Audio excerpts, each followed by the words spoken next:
He and a colleague have examined the increases in temperature on the Earth's surface over the last 25 years and compared them to satellite measurements of the temperature on the lowest part of the atmosphere, the troposphere. In 1988, when a dramatic statement was made about global warming based upon surface thermometers, my colleague Roy Spencer and I thought there had to be a better way because the surface thermometer network was not really global and had a lot of problems. So we used weather satellites. Well, we brought together the results of 7 or 8 different satellites that were launched at different times and strung together a complete time series of what the Earth was doing. No one had done that to that point.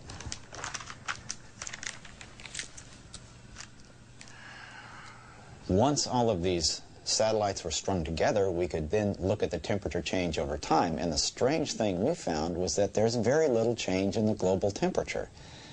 And this was a surprise to us because the surface temperature showed an increase, but this bulk of the atmosphere, the real climate system, was not. And that then caused us to realize that the human effects of climate are likely not happening the way we think they are. And that then allows us to question what climate models are telling us about the world.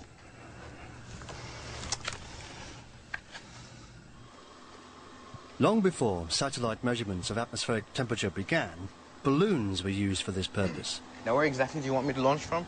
They carried thermometers into the atmosphere that could return data to the surface by radio. This method has been in use for 50 years. Okay.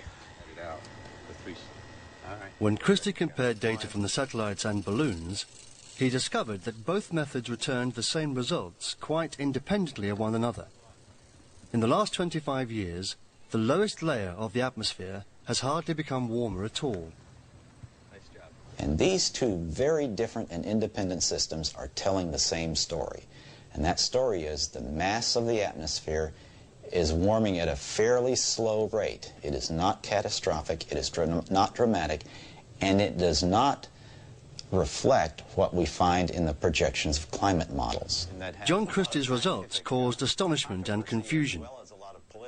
They show that the expected increase in global warming has not begun. Meanwhile, his conclusions pose another question too. How reliable are surface temperature measurements?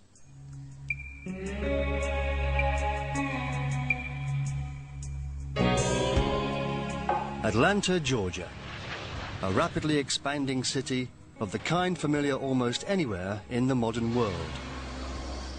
Nature is slowly being forced onto the retreat. Forests have been felled to make way for residential areas and shopping malls. Fields replaced by office blocks in stone and concrete. And the space between the buildings has been paved over to become motorways and parking lots. The switch from countryside to city has changed the local climate. Modern man sweats from the urban heat island effect. If you go to a city like Atlanta or Washington, D.C., you can find temperatures 5, 6 degrees C and even more in the city center versus the surrounding countryside. And everyone knows this is because of the concrete and the asphalt and so on. Unfortunately, that's going to have an effect on whatever thermometers are nearby. And that then gives you a false impression of what's happening in the long term of climate.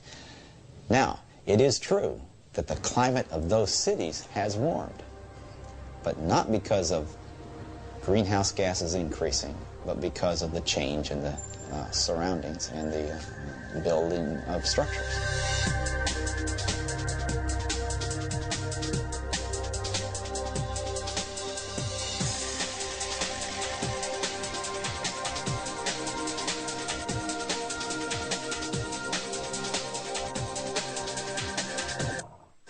We humans are changing global climate. Concentrations of greenhouse gases in the atmosphere are at their highest levels in more than 200,000 years.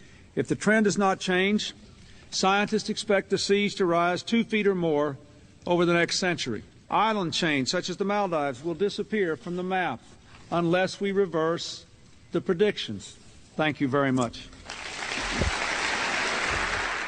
The critics we've met question whether the global temperature is man-made or dangerous. They thereby question whether sea levels will rise as well. But if the United Nations Climate Panel predictions are correct, vast areas will be inundated. The low-lying Pacific Islands, populous countries like Bangladesh, and in particular the Maldives in the Indian Ocean, are doomed to extinction, to catastrophic effect in terms of lives.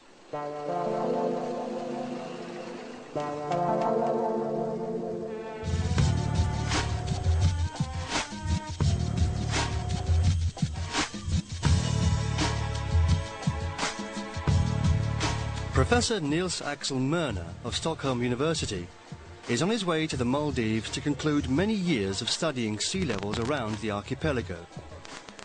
He is the president of an international commission on sea level changes and coastal evolution, and he and his team made a discovery shedding new light on the future of the Maldives.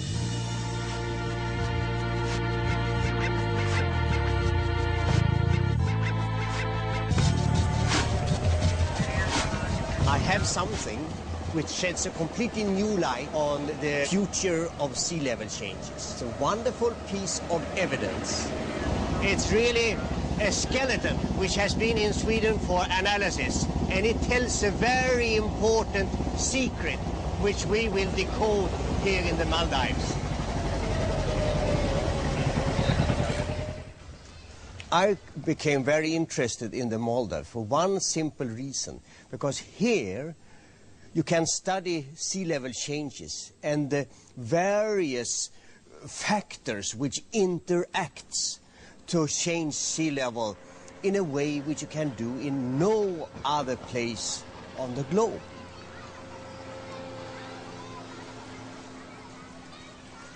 The IPCC report had a chapter on sea level changes. In their writing, they say that low-lying areas like the Maldives, specifying the Maldives, will be subjected to a future flooding, and they will disappear from the surface of the earth within 50 years or at the most 100 years.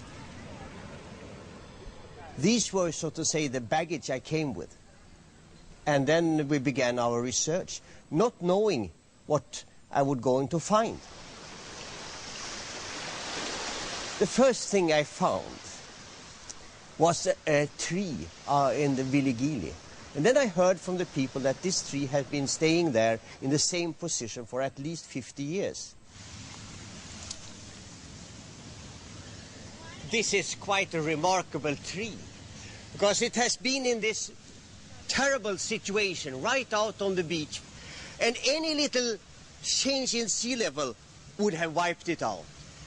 And with this position right on the beach, totally, any minute, so to say, it could fall over a big wave, and it hasn't done that for 50 years. That tells us a very important fact.